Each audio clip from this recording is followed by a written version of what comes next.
ബംഗ്ലാദേശിന്റെ മുൻ പ്രധാനമന്ത്രി ഷെയ്ഖ് ഹസീനയ്ക്ക് അവിടുത്തെ കോടതി നവംബർ 17-ന് വധശിക്ഷ വിധിച്ചു. എന്നാൽ ജീവഭയം കാരണം ഇന്ത്യയിൽ അഭയം പ്രാപിച്ചിരിക്കുന്ന മുൻ ബംഗ്ലാദേശ് ഭരണാധികാരിയെ കൈമാറാൻ കഴിയില്ലെന്ന നിലപാടിലാണ് ഇന്ത്യ.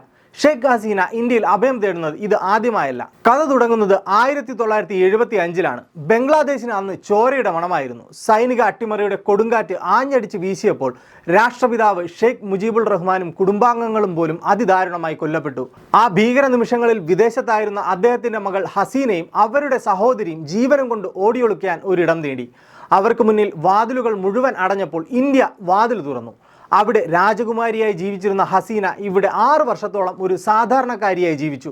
അധികമാരും തിരിച്ചറിയാതെ ഡൽഹിയിലെ പണ്ടാര റോഡിലെ വീട്ടിൽ അവർ ഏകാന്തതയുടെയും ഭയത്തിൻ്റെയും ദിവസങ്ങൾ തള്ളി നീക്കി. അന്ന് അവർക്ക് വേണ്ടി വാദിക്കാനോ അവരുടെ നഷ്ടത്തെ ഓർക്കാൻ പോലുമോ ലോകം തയ്യാറായിരുന്നില്ല. പക്ഷേ ഹസീനയ്ക്ക് ഇന്ത്യ താങ്ങും തണലുമായി.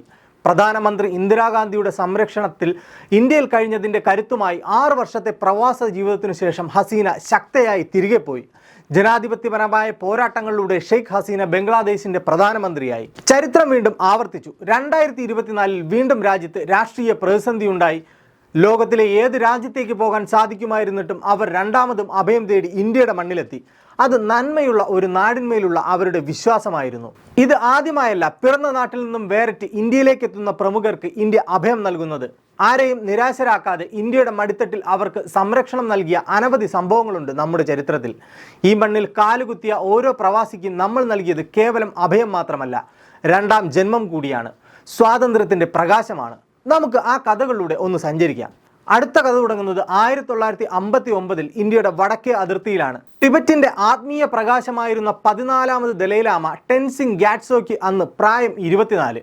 ചൈനീസ് അധിനിവേശത്തിൽ ടിബറ്റ് ഞെരിഞ്ഞമരുന്ന സമയം. ചവിട്ടി നിൽക്കുന്ന മണ്ണ് പോലും ഒലിച്ചു പോകുന്ന സാഹചര്യം.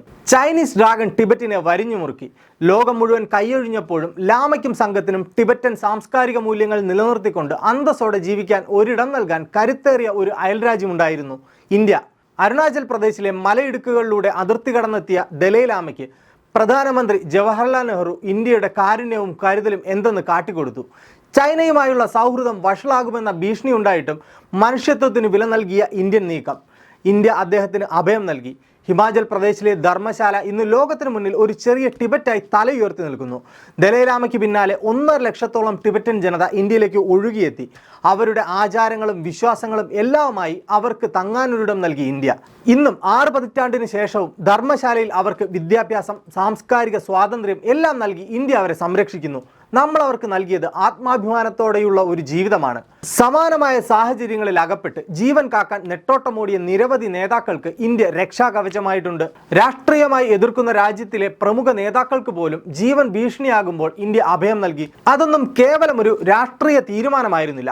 കക്ഷി രാഷ്ട്രീയത്തിലുപരി ഇന്ത്യ എന്ന മഹത്തായ രാജ്യമുയർത്തുന്ന മാനവികതയുടെ അടയാളപ്പെടുത്തലായിരുന്നു. അതിർത്തികളില്ലാത്ത, അതിർവരമ്പുകളില്ലാത്ത മാനുഷികതയായിരുന്നു. 1979-ൽ സുൽഫിക്കർ അലി ഭൂട്ടോ എന്ന പാകിസ്ഥാൻ മുൻ പരമാധികാരിയെ ജനറൽ സിയാ ഉൾ ഹക്കിന്റെ സൈന്യം അന്യായമായി കൊലപ്പെടുത്തി.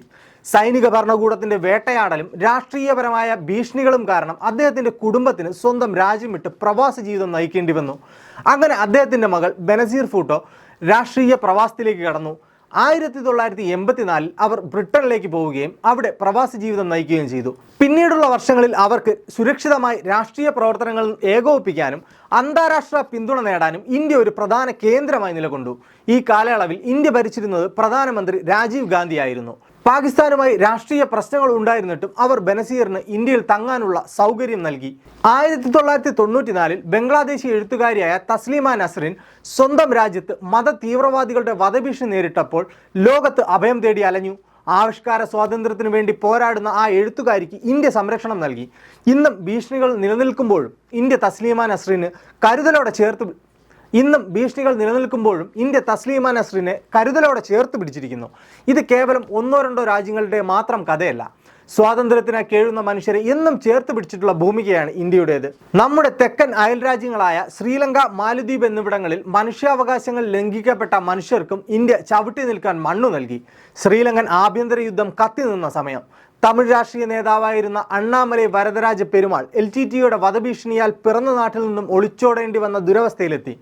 1990-ൽ ജീവൻ രക്ഷിക്കാൻ അദ്ദേഹം ഇന്ത്യയുടെ സഹായം തേടി. ഭരണകൂടം അദ്ദേഹത്തെയും കുടുംബത്തെയും രഹസ്യമായി രക്ഷപ്പെടുത്തി സുരക്ഷിതമായി പാർപ്പിച്ചു. മാലിദ്വീപിന്റെ മുൻ പ്രസിഡന്റായിരുന്ന മുഹമ്മദ് നഷീദ് രാഷ്ട്രീയ പ്രതിസന്ധിയിൽ കോടതിയുടെ അറസ്റ്റ് വാറണ്ട് നേരിട്ടപ്പോൾ 2013 മാലിയിലെ ഇന്ത്യൻ ഹൈക്കമ്മീഷനിൽ അഭയം തേടി. ഇന്ത്യ നൽകിയ നയതന്ത്രപരമായ സംരക്ഷണത്തിലൂടെ അദ്ദേഹം ആ പ്രതിസന്ധിയെ മറികടക്കുകയായിരുന്നു. ദലൈലാമയും അദ്ദേഹത്തിന്റെ 10,000-കണക്കിന് അനുയായികളും ഷെയ്ഖ് ഹസീനയും തസ്ലീമ നസ്രീനും വരദരാജ പെരുമാളും അങ്ങനെ ആയിരങ്ങൾ ഇവിടെ നമ്മുടെ രാജ്യത്ത് രാഷ്ട്രീയ അതിർവരമ്പുകളില്ലാതെ മതപരമായ വിവേചനമില്ലാതെ അടിസ്ഥാനപരമായി ജീവിക്കാനുള്ള അവകാശം മുറുകെ പിടിച്ച് അന്തസ്സോടെ ജീവിച്ച മനുഷ്യർ. ജീവഭയം പേറി വരുന്നവർക്ക് ഇവിടെ അഭയമല്ല, കരുണയുടെ മാതൃത്വമാണ് നമ്മൾ നൽകാറുള്ളത്. നിസ്സഹായതയോടെ ജീവനും കയ്യിൽ പിടിച്ച് ഓടിയൊളിക്കുന്ന മനുഷ്യരെ എന്നും ഇന്ത്യ മാതൃത്വത്തോടെ ചേർത്ത് പിടിച്ചിട്ടേയുള്ളൂ. അത് നമ്മുടെ പാരമ്പര്യമാണ്. അതിർത്തികൾ അടയുമ്പോൾ, നിയമപുസ്തകങ്ങൾ മൗനം പാലിക്കുമ്പോൾ, ലോകം മുഖം തിരിക്കുമ്പോൾ ഇവിടെ നിങ്ങൾക്ക് ജീവിക്കാം എന്ന നിറഞ്ഞ മനസ്സോടെ അഭയം നൽകുന്ന ധാർമ്മിക ബോധമാണത്.